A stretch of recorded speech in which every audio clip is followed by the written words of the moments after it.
கர்த்தருடைய பரிசுத்த நாமத்திற்கு மகிமை உண்டாவதாக. எத்தனை பேர் சந்தோஷமா இருக்கிறீங்க? எவ்வளவு சந்தோஷமா இருக்கிறோம். ஹோலியா துக்கமா சேடா லாங் ஃபேஸா இருக்கணும்னு வேதத்துல ஆதாரமே கிடையாது. சந்தோஷமா இருக்கணும். குருடர் பார்க்கணும், செவிடர் கேட்கணும், முடவர் நடக்கணும்னு என்ன செஞ்சுட்டு இருக்கோம். சர்வசாதாரணமா பாட்டு வருது வாயில. ஆனா என்னைக்கு நம்ம அசாதாரணமான வல்லமைய எனக்குள்ள ஆண்டவர் அதைத்தான் உணர்த்தினார்.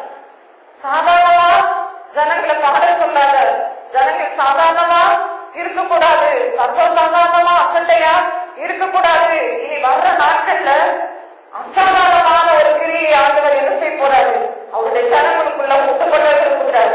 இப்பொழுது ஒரு அசாதாரணமான வல்லமைய ஆண்டவர் தம்முடைய மகத்துவ வல்லமைய நாங்க பிரயாணப்பட்டு வந்து கொண்டு இருக்கும் பொழுது ஆண்டுடைய மகத்துவ வல்லமை என்று சொல்லி பார்த்தேன். நான் உங்களுக்கு வேறு புரட்டி கொண்டே இருந்தேன். அவருடைய நாமத்து நிமித்த மகத்துவம், ஏற்கனவே அவருக்குள்ள மகத்துவ வல்லமை இருக்கிறது. அவருடைய நாமத்துக்குள்ள என்ன இருக்கு? மகத்துவமான வல்லமை. அது எப்பொழுது வெளிப்பட போகுது? ஆனா நம்ம என்ன செய்யறோம்? சாதாரணமா சொல்லிட்டு இருக்கோம். குருடர் பார்க்கணுமே, செவிடர் கேட்கணுமே, உடவர். ஆனா நம்ம உணர்ந்து பாடும் பொழுது ஒரு ஆத்ம பாரத்தோடு தாகத்தோடு, அப்பா இப்போ நடக்கிறாரா, இப்ப நடக்கணுமே, என் கண் காணணுமே என்று சொல்லி நம்முடைய உள்ள எப்படி இருக்கணும்? துடிக்கணும், ஆதரவப்படணும். இதயத்துல அவ்வளவு வாஞ்சை இருக்கணும். அப்படிப்பட்ட சபையில கிரியை செய்து கொண்டிருக்கிறார். அப்படிப்பட்ட ஆத்மாக்கள் மத்தியில தான் கர்த்தர் தம்முடைய அசாதாரணமான அற்புதத்தை செய்ய விரும்புகிறார். கர்த்தர் எல்லா ஆத்மாக்களையும் பாரபட்சம் இல்லாமல் ஒன்று போல நேசிக்கிற தேவன். உங்களை என்ன செய்யறார்? நேசிக்கிறார். அந்த நேசத்தை நீங்க என்ன செய்யணும்? உணரணும். அவர் அன்புள்ளவர். நிறைய பேர் நினைக்கிறீங்க அவர் பயமுறுத்துகிறவர் போல, அல்லது அவர் ரொம்ப ஹோலி, நம்ம என்ன செய்ய முடியாது, ரொம்ப பரிசுத்தம், நம்ம அவர் பக்கத்துல நெருங்கிறதுக்கு கொஞ்சம் கூட ஃபிட்டே கிடையாது, தகுதியே இல்லை. அதனால யாரோ ஒருத்தர் ஜோம் பண்ணாதான் நமக்கு விடுதலை அல்லது ஆறுதல், அல்லது நம்ம எங்க என்று சொல்லி நம்ம ஒரு உதவா கரையா என்ன நம்ம எப்படி இருப்போம்? உதவாத ஒரு பாத்திரம் போல தத்தளித்து கொண்டேதான் இருக்கிற நிலைமையா இருக்கும். ஏன்னா உலகத்துல இனிமேல் கொடிய காலங்கள் வரும் என்று நீ சபையை நீ அறிவாயாக. கொடிய காலங்கள், மனுஷன் தற்பிரியராக இருப்பாங்க, பணப்பிரியராக இருப்பாங்க. கடைசி காலங்கள்ல கொடிய காலங்கள் என்று சொல்லி பார்க்கிறோம். அந்த கொடிய காலங்கள்ல இருக்கிற நம்ம இந்த காலத்தை என்ன செய்து கொள்ளணும்? கர்த்தருக்காக பொன் போல நாட்கள் கடந்து போய்கொண்டே இருக்கிறது. டைம் இஸ் ஷார்ட் என்று சொல்லி நான் எப்பவுமே முன்னால சொன்ன ஞாபகம் வருகிறது. நாட்கள் குறுகிக்கொண்டே போகிறத பார்க்கும் பொழுது எவ்வளவு சீக்கிரமா எவ்வளவு வேகமா ஒரு வேலைக்கு போகும் பொழுது என்ன செய்யறோம்? எங்கேயோ பரப்படும் பொழுது என்ன அவசர உலகத்துல என்ன செய்யறோம்? அப்படியே பறந்துட்டு மிதந்துட்டு இருக்கோம். பிள்ளைங்க ஸ்கூலுக்கு போகும்பொழுது அந்த கடைசி நேரம் 8 மணிக்கு இருக்கணும்னா 7:59 தான் என்ன செய்வாங்க? வெளியே கிளம்புவாங்க. ஆனா அந்த ஸ்கூல் 15 நிமிஷம் தூரமா இருக்கும். ஆனா அவங்க அவசரமா ஒரு பைக் வச்சிருப்பாங்கன்னு வச்சுக்கிடுவோம். அவசரமா மற்ற காரியங்கள் எல்லாம் என்ன செய்யறோம்? கரெக்ட் டைம் போனோம்னு சொல்லி இருக்கு. ஒரு ஆபீஸ் சொன்னா 8 மணினா என்ன செஞ்சிடறோம்? எவ்வளவு வேகமா அவசரமா. அது மாதிரி அவசர உலகத்துல நம்ம வாழ்ந்து கொண்டு இருக்கிறோம். இன்னொன்னு சொல்ல போனா மாடர்ன் வேர்ல்ட்ல வாழ்ந்து கொண்டு இருக்கிறோம். ஆனா நம்ம எப்படி இருக்கிறோம்? நம்ம கிறிஸ்துவுக்குள்ளாக எப்படி இருக்கிறோம்? நீங்க கிறிஸ்துவுக்குள்ளாக நீங்க யார் என்று சொல்லி யோசித்து பார்க்கிற ஒரு கேள்வியை உங்க முன்னால நான் வைக்கிறேன். மேல் உள்ள ஒரு பற்றுதல், ஒரு வாஞ்சை, ஒரு பிரபுக்கள் மேல பற்றுதல் கிடையாது, மனுஷன் மேல பற்றுதல் கிடையாது, நம்பிக்கை கிடையாது. கர்த்தர் மேலேயே என்ன இருக்கு?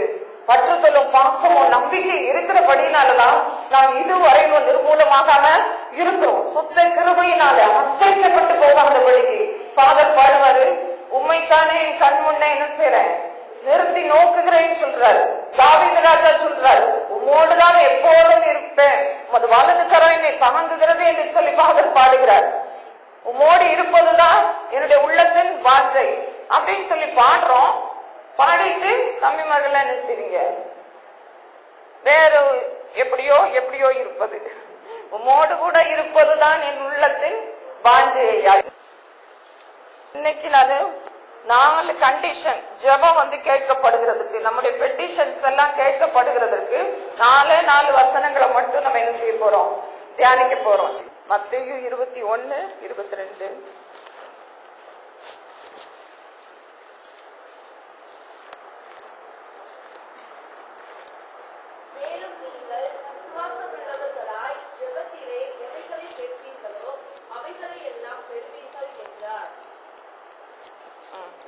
எவ்வளவு வசனங்கள் உங்களுக்கு பாஸ்ட் மூலம் எத்தனை பேர் மூலமா கேட்டிருப்பீங்க, டிவியில கேட்டிருக்கலாம், ஒருவேளை யாரோ சொல்ற ஊழியக்காரங்கள் மூலமா கேட்டிருக்கலாம்.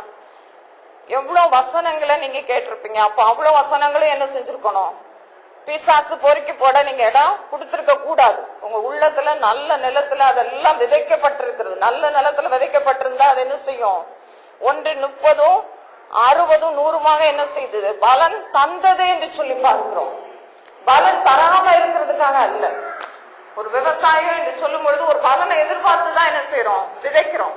அப்ப உள்ளத்துல நம்ம ஒரு வசனத்தை நிலைநாட்டும் பொழுது, அந்த வார்த்தையை நம்ம மனதுல பதித்து வைத்துக் கொள்ளும் பொழுது, அந்த வார்த்தையின்படி ஜீவிக்கும் பொழுது பலன் என்ன செய்யுது, ஆட்டோமேட்டிக்கா உண்டாகுது. வானத்திலிருந்து பொத்தென்று யாருக்கும் என்ன செய்யறது இல்ல, விழுவதல்ல. ஒவ்வொருவருடைய முதிர்ந்த ஒவ்வொருடைய ஊழியக்காரருடைய அனுபவம் சாட்சி எல்லாம் அதுதான்.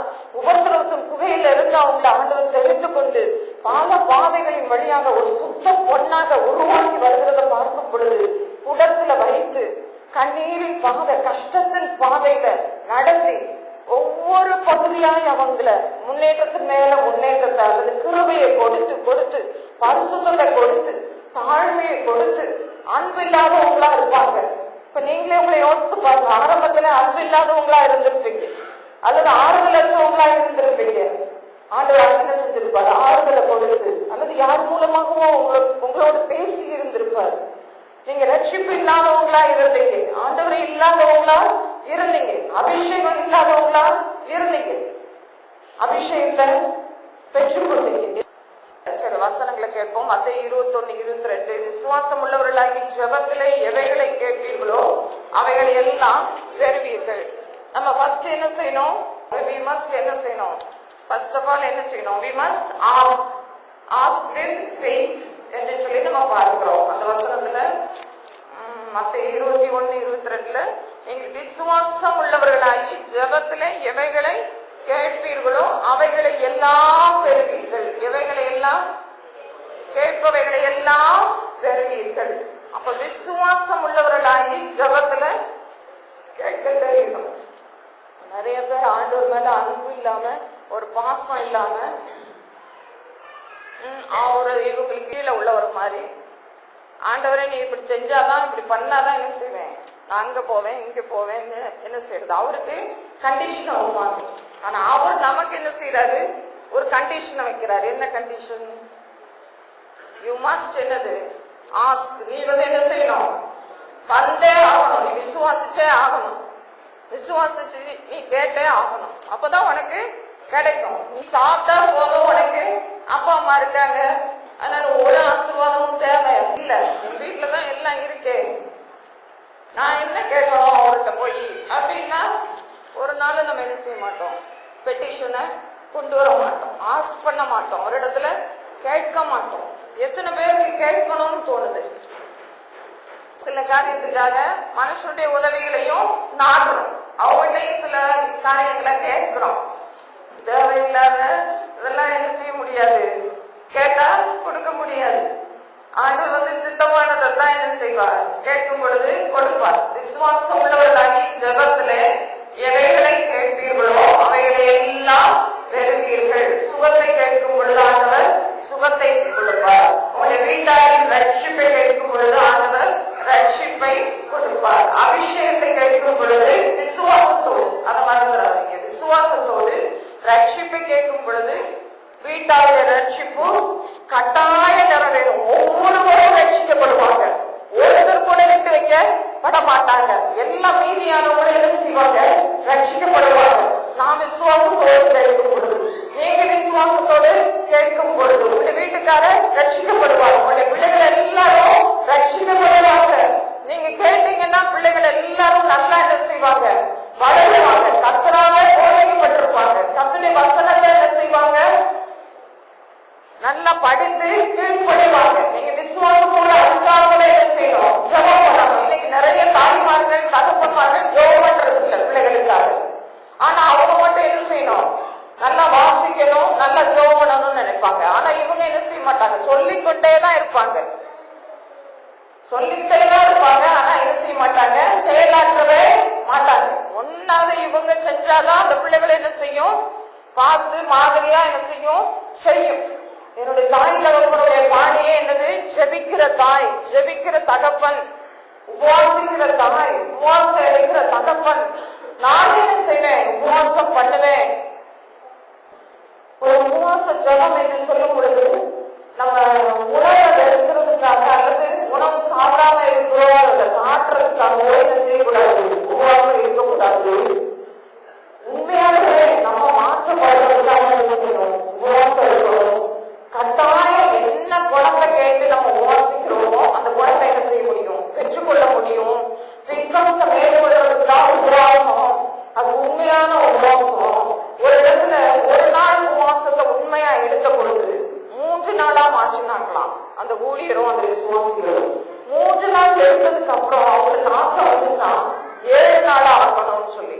எனக்கு அதை படிக்கும் பொழுது எனக்கு ரொம்ப மாற்றியா இருப்பது. 7 நாட்கள்ல 10 நாள் ஆகினாங்களாம். அவ்வளவு தூரம் சாத்தானுடைய கிரியைகளை என்ன செய்தாங்களாம்? மேற்கொண்டு நிறைவேறாங்களாம். அத்தனை அவங்க என்ன செய்தாங்க? உபவாசம் பண்ணி என்ன செய்தாங்க? கூடி ஜெபம் பண்ணாங்க. தாகத்தோடு, வாஞ்சியோடு, பாரத்தோடு, அத்தனை ஸ்பெசிபிக்கா என்னென்ன காரியங்கள் குறிப்பா நடக்கணுமோ, அற்புதம் நடைபெறணுமோ அத்தனையும் கேட்டு அத்தனை பாரங்களோடு வந்து என்ன செய்தாங்க? ஆண்டவருடைய சமூகத்துல உணவு உண்ணாம தண்ணீரும் கூட குடிக்காதபடிக்கு அந்த உபவாசத்தை கை கொள்ளும் பொழுது அந்த உபவாச ஜெபம் என்ன செய்துச்சு? உபவாசத்தினாலும் ஜெபத்தினாலுமே அன்றி மற்ற எந்த விதத்தினாலும் சில வகை பிசாசு என்ன செய்யாது? போகாது. பிசாசு எப்ப புறப்பட்டு போவோம்? எதிர்த்து நில்லுங்கள், அப்பொழுது உங்களை விட்டு புறப்பட்டு போவான். இன்னைக்கு அவனுக்கு நம்ம என்ன செஞ்சிட்டு இருக்கோம்? அவனுக்கு நல்லா தீனி கொடுத்துட்டு இருக்கிற மாதிரி. அதான் ஒரு வசனம் இருக்கு, ஞாபகம் வருது. மனுஷன் மேற்கொள்ளாதபடிக்கு மாம்சம் மேற்கொள்ளாதபடிக்கு தான் இன்னொரு இடத்துல சொல்றாரு, சத்ரு என் மேல் ஜெயிக்கொள்ளாததுனால். சத்ரு என்ன செய்யக்கூடாது?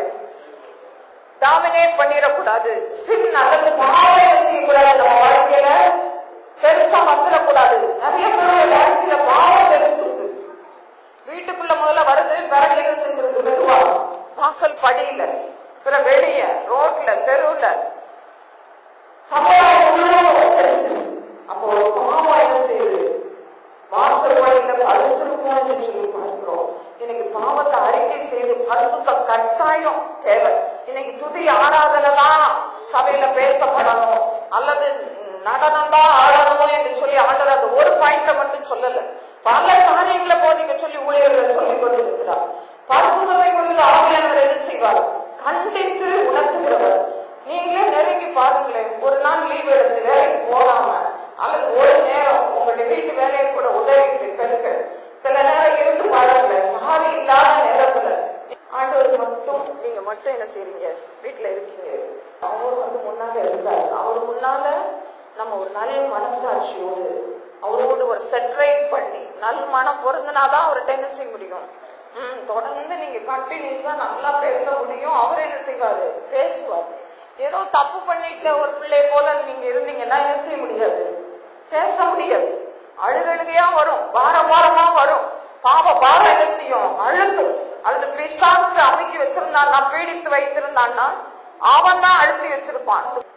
பிசாசு சிலரை என்ன செய்யறதே விடுறது இல்ல, ஜபம் பண்ணவே விடுறது இல்ல, ஆண்டவரோடு நெருங்கி கிட்டி சேர விடுறதே இல்லை. எப்போ ஹெவியா பாரத்தை அழுத்திக்கிட்டே இருப்பான். இருதயத்துல மென்மையே இருக்காது, அல்லது எப்படி சொல்றது, அமைதியே இருக்காது. எப்போ பார்த்தாலும் பாரமான இருதயம், அழுத்தமான இருதயம். ஜெபம் பண்ணவே முடியாது உங்களால. வேதத்தை நீ ஏன் வாசிக்கிற, ஏன் நீ சர்ச்சுக்கு போற அப்படிங்கிற மாதிரி எல்லாம் ஒரு குரல் என்ன செய்யுது? கேக்குதுல்ல? எத்தனை பேருக்கு அப்படி எல்லாம் கேக்குது? நீ ஏன் தேடுற அப்படின்னு சொல்லி ஒரு அழுத்தம். ஜெபம் பண்ண முடியாத நிலைமை. அதெல்லாம் யாருடைய வேலை? பிசாசுடைய வேலை. நீங்க என்ன செய்ய? வாய் முன்னாலே உங்களுக்கு சொல்லியிருக்கேன், வாய் விட்டு மனம் விட்டு அதனுடைய அனுபவம் மனம் திறந்து வார்த்தைகளை சொல்லி அறிக்கை பண்ணி ஆண்டவருடைய என்னுடைய ரத்தத்தை சொல்லி இயேசுவின் நாமத்தை சொல்லி மற்றதுக்கெல்லாம் வாய் எவ்வளவு பெருசா என்ன செய்யறோம், திறக்கிறோம். ஆனா ஆண்டவரோடு மட்டும் தனியா போறதுக்கு என்ன செய்ய மாட்டாங்க, உண்மையில என்ன செய்வாங்க, இறக்கி வச்சுட்டு கட்டி வச்ச மாதிரி அப்படி இருப்பாங்க. மனம் திறந்து பேசுற இடம் என்னது, தேவ சமூகத்தான். ஜெபத்திலே விசுவாசம் உள்ளவர்களாக எதை கேட்பீங்களோ அதையெல்லாம் நீங்க என்ன செய்வீங்க, பெற்றுக்கொள்வீங்க என்று சொல்லி நம்ம பார்க்கிறோம். அடுத்து we must abide. அபைடுனா என்னது, நிலைத்திருக்கிறது. யோவான் 15:7.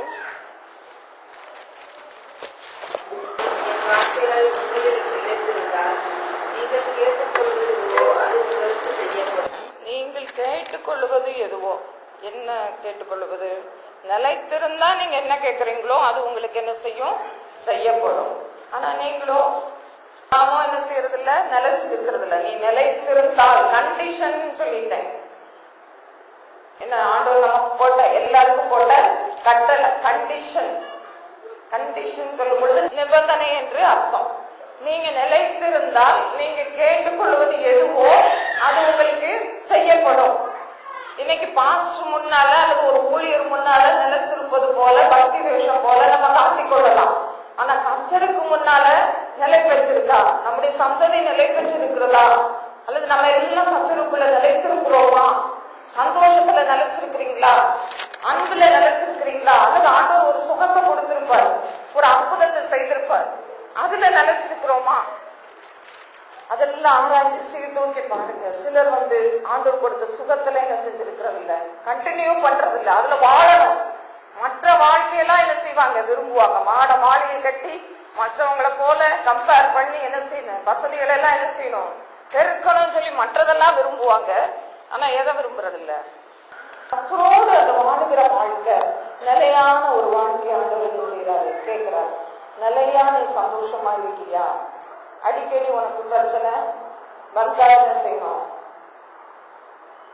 நம்ம கொஞ்சம் ஆராய்ந்து பார்த்து, ஆண்டவரே நிலைத்திருக்கிறதுக்கு நான் என்ன செய்யறேன், என்ன ஒப்பு கொடுக்கிறேன், ஒப்புவி. அப்பொழுது உன் யோசனை உறுதிப்படும். உன் வழி என்ன செய், ஒப்பு கொடு, உன் காரியத்தை ஒப்பு கொடுத்துரு. சிலர் என்ன செய்யறது, பாரத்தை வச்சுட்டு திரும்ப திரும்ப எடுத்து தலையில சுமந்துட்டே போறது, உள்ளத்துல வச்சுட்டே அதை அழுத்த மறுபடியும் இடம் கொடுத்து, யாராவது ஒருத்தர் ஒண்ணு வீட்டுல போய் சொன்னா போதும், மறுபடியும் அந்த பாவம். ஆனா அப்பதான் ஜெபம் பண்ணி இருப்பாங்க. ஒரு காரியத்துக்காக ஒரு ஊழியர் ஜெபம் பண்ணாராம். அந்த ஜெபம் உடனே கேட்கப்பட்டது.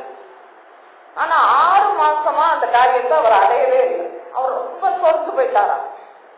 என்னன்னா ஒரு டேபிள் கேட்டாரு, ஒரு சைக்கிள் கேட்டாரு, ஒரு சேர் கேட்டாரு. 6 மாசமா அவருக்கு கிடைக்கவே இல்லை.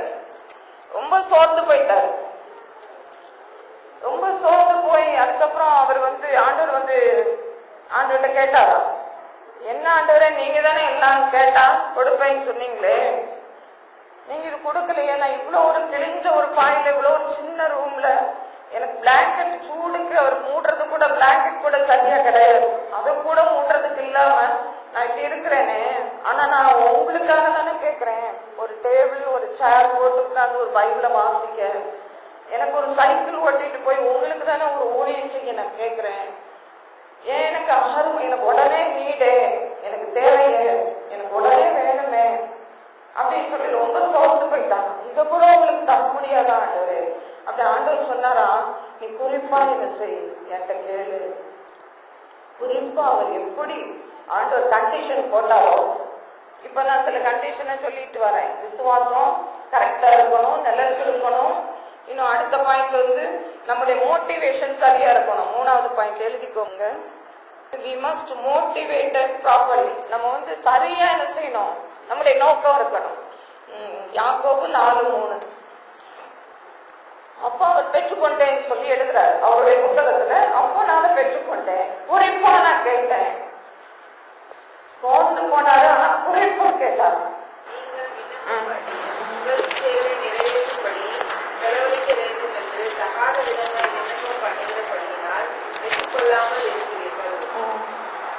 தகாத விதமாய் விண்ணப்பம் பண்ணுகிறபடினால. சிலருடைய பெட்டிஷன்லாம் என்ன செய்யணும், அது ஆண்டவர் சொல்றாரு ஒரு இடத்துல, நம்ம சுவிசேஷத்துல எல்லாம் வாசிக்கும் பொழுது, அவருக்கு தீங்கு செய்தவங்களுக்கு அவர் மறுபடியும் என்ன செய்யவே இல்லை, தீங்கு செய்யவே இல்லை. ஒரு கன்னத்துல அறையும் பொழுது மறு கன்னத்தை திருப்பி கொடுன்னு தான் உபதேசிக்கிறார். அவருக்கு அவ்வளவு தூரம் வருது, அவ்வளவு அவரை வேதனைப்படுத்துறாங்க. ஆனா அவர் நிமித்தம் யாராவது ஒருத்தர் மற்றவங்களுக்கு ஏதாவது ஒரு சேதத்தை கொடுத்தா கூட, ஒரு வேதனையை கொடுத்துட்டா கூட அவரால் என்ன செய்யறது இல்லை, தாங்கிறது இல்லை. நம்ம எல்லாம் என்ன பண்றோம், வார்த்தைகளால எத்தனை கொள்றோம் ஒவ்வொருத்தரையும். ஒருத்தர் சரியா இல்ல, அவங்களுக்கு ஏற்றவங்களா இல்லைன்னா உடனே என்ன செய்யறாங்க, அவங்களுக்கு எதிராக ஜெபம் பண்றது மாதிரி எல்லாம் நடந்துட்டு இருக்கு இன்னைக்கு உலகத்துல.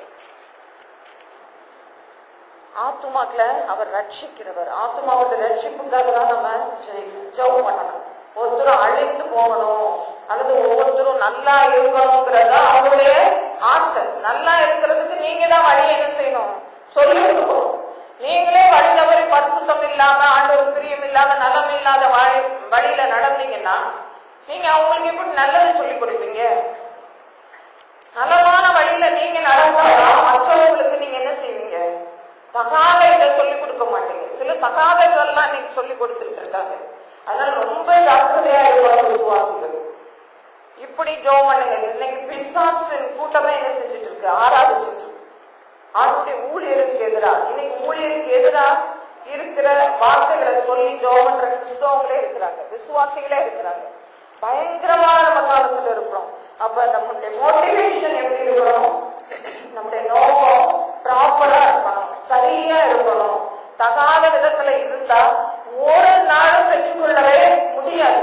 நான் இதுவரையும் தகாத விதமா பண்ணியிருந்தேன்னா, ஒவ்வொரு நாள் ஒரு காரியத்தை நம்ம கேட்கும் பொழுது நம்ம பரிசுத்தப்படுத்தி கொண்டு, நம்ம தாழ்த்தி அல்லது குறைகளை உணர்ந்து அறிக்கை செய்து விட்டுவிட தீர்மானம் பண்ணி அவரோடு நெருங்கி வாழ ஜீவித்து நம்ம இருந்தாதான் என்ன செய்ய முடியும், ஜெபத்துல ஒரு விசுவாசத்தை முடிவுல ஒரு 5 மணி நேரம் கழிச்சு என்ன செய்ய முடியும். அதுல 5 நிமிஷம் தான் பண்றோம்னா 5 நிமிஷம் கழிச்சு ஒரு விசுவாசமாவது இருக்கும். ஏன் நிறைய பேருக்கு விசுவாசமே இருக்கிறது இல்ல, அவங்க பரிசுத்தப்படுத்தி கொள்றதே இல்லை. ஒரு 5 நிமிஷம் கூட ஆண்டவருக்கு கொடுக்கறதே இல்லை. ஆனா வேலைக்கு 12 மணி நேரம் கொடுக்குறாங்க. ஒரு 5 நிமிஷம் 10 நிமிஷம் 1 மணி நேரம் கூட ஆண்டவருக்காக என்ன செய்யறது இல்லை, ஜபத்துல அல்லது அவங்கள பரிசுத்தப்படுத்தி கொள்றதுக்காக கூட கொடுக்கறதே கிடையாது. பாலியங்கீச்சோ என்ற தேவனுடைய மனிதன் சொல்றாரு, நீ முதலாவது தேவனுக்கு முக்கியத்துவம் கொடு, அடுத்தது உன்னுடைய ஆத்மாவுக்கு நீ என்ன செய், முக்கியத்துவம் கொடு. உன்னுடைய ஆத்மாவை குறித்து நீ தான் என்ன செய்யணும், உத்தரவாதம் பண்ணணும். உங்க ஆத்மா அழியாதபடிக்கு நீ என்ன செய்யணும், உன் பொறுமையை காத்து கொள்ளணும். அப்ப பொறுமை பண்றதுக்கு நீ என்ன செய்யணும், அன்னைக்கு நீ தாண்டி ஜெபித்தாதான் நீ வெற்றி பெற்ற மனிதன். இல்லைன்னா நீ என்ன செஞ்சுட்ட, தவறிட்ட என்று சொல்லி அர்த்தம். உன்னுடைய ஆசீர்வாதத்தை நீ இழந்து போனாய் என்று சொல்லி அர்த்தம். என்னுடைய உள்ளமானது போன வாரத்துல அந்திருக்காலதான் இயங்கினது. ஆண்டவர் இந்த காரியத்தை சொன்ன காரியம் நான் ஒரு புத்தகத்தை எடுத்து வாசித்துக் கொண்டிருந்தேன். ஆண்டவர் முதலாவது அவரை முக்கியப்படுத்த சொல்லுகிறார். நான் முன்னாலே இங்க பேசி இருக்கிறேன்.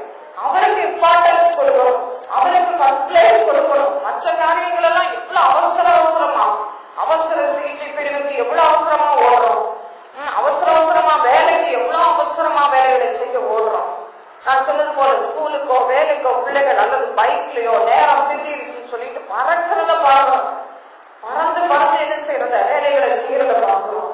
ஆனா ஆண்டவருக்காக சில காரியங்களை என்ன செய்யணும், நம்ம துரிதமா என்ன செய்யணும், நன்றாய் ஒரு ஒழுக்கத்தோடு கட்டுப்பாடோடு. இன்னைக்கு சபைகள்ல கட்டுப்பாடு வேணும்னு சொல்லி ஆண்டவர் விரும்புகிறார். ஒரு தனிப்பட்ட மனிதனுக்கு ஒழுக்கம் வேண்டும் என்று சொல்லி விரும்புகிறார்.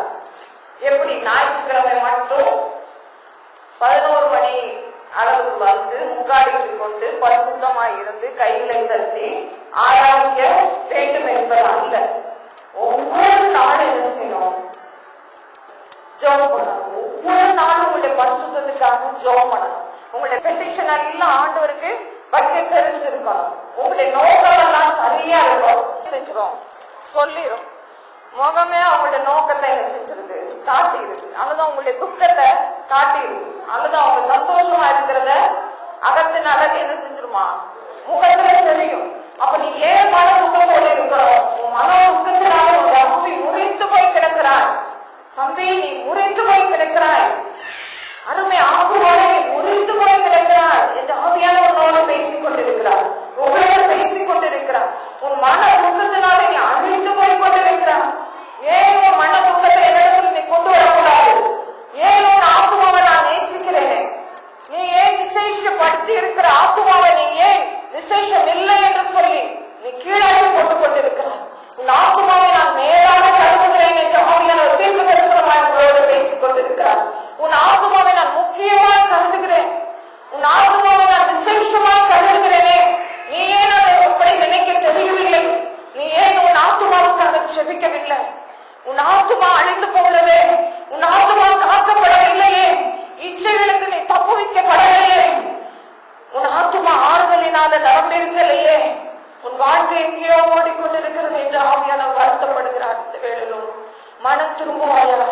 ஆத்மாவே, நான் உன்னை நேசிக்கிறேன், நீ எந்த அளவுக்கு உன் ஆத்மாவை காத்துக் கொள்ளுகிறாயோ அந்த அளவுக்கு நீ காவல் பண்ணப்பட்ட ஆத்மா, நீ காவலோடு இருக்க முடியும், உன் சரீரம் பாதுகாப்பாய் இருக்க முடியும், உயிரோடு இருக்கிற நாள் வரையிலும் சுகமாய் தாவரிக்க முடியும், நல்ல நிலைமையில இருக்க முடியும், ஆண்டவர் உன்னை உயர்த்த முடியும், உனக்கு வேலை வாய்ப்புகளை கொடுக்க முடியும்.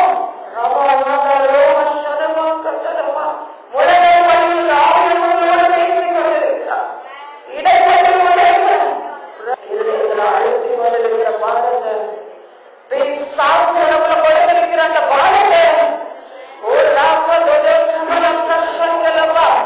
உனக்கு வைத்து போட விருப்பமா அல்லது நான் எடுத்து போட விரும்புகிறாயா? உன்னை இப்பொழுதே சொல். அருமை ஆத்மாவை ஒவ்வொருவரும் அவருக்கு முதல் ஒவ்வொரு சொல்ல வேண்டும். உன் மன அழுத்தத்தை அவன் எடுத்து போடணுமா? உன் இருதய பகலத்தை, இருதய வலிய, இருதய ஏக்கத்தை, உன் இருதயத்தில் இருக்கிற பிரச்சனைய, உன் வாழ்க்கையில் இருக்கிற பிரச்சனைய நான் எடுத்து போடவா வேண்டாமா? நீ சொல், உன்னுடைய ஆதங்கத்தோடு சொல், உன் உள்ள வாஞ்சையோடு சொல். உனக்கு முடியாம இருக்கிற உண்மைதான், நான் அதை எடுத்து போடுவதற்கு நீதான் அனுமதிக்க வேண்டும். மன அழுத்தம் எடுத்து போடுகிறார். விரும்புகிற ஒவ்வொருவருக்கும் ஆவியானவர் கொண்ட பிரசன்னத்தை தருகிறார், ஆறுதலை தருகிறார். இனி உனக்கு மன அழுத்தம் இல்லை. அந்த இடத்துல தேடி எங்கே கண்டுபிடித்து வைத்துக் கொள்ள விரும்பாதே. போனது போனதுதான். ஒரு மன பிரச்சனையை நீக்குகிறார், உன் வாழ்க்கை பிரச்சனையை நீக்குகிறார். வியாதி பிரச்சனையா, கடன் பிரச்சனையா, ஆவியானவர் நீக்கி போடுகிறார். நீ எந்த அளவுக்கு இடம் கொடுக்கிறார்? உன் விசுவாசத்தை உயர்த்து.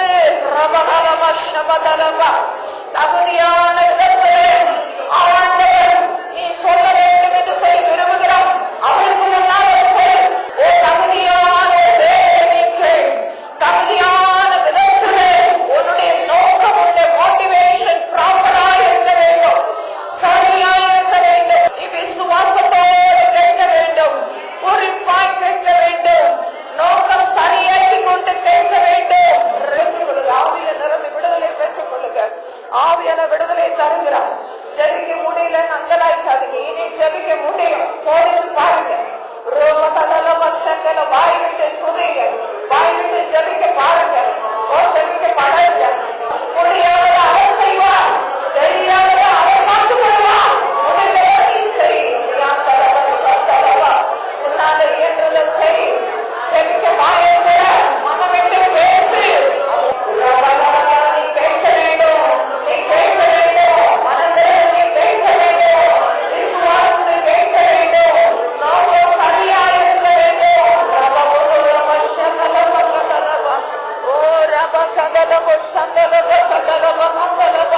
நீ ஆண்டவருடைய சித்தத்தை கேட்க வேண்டும்.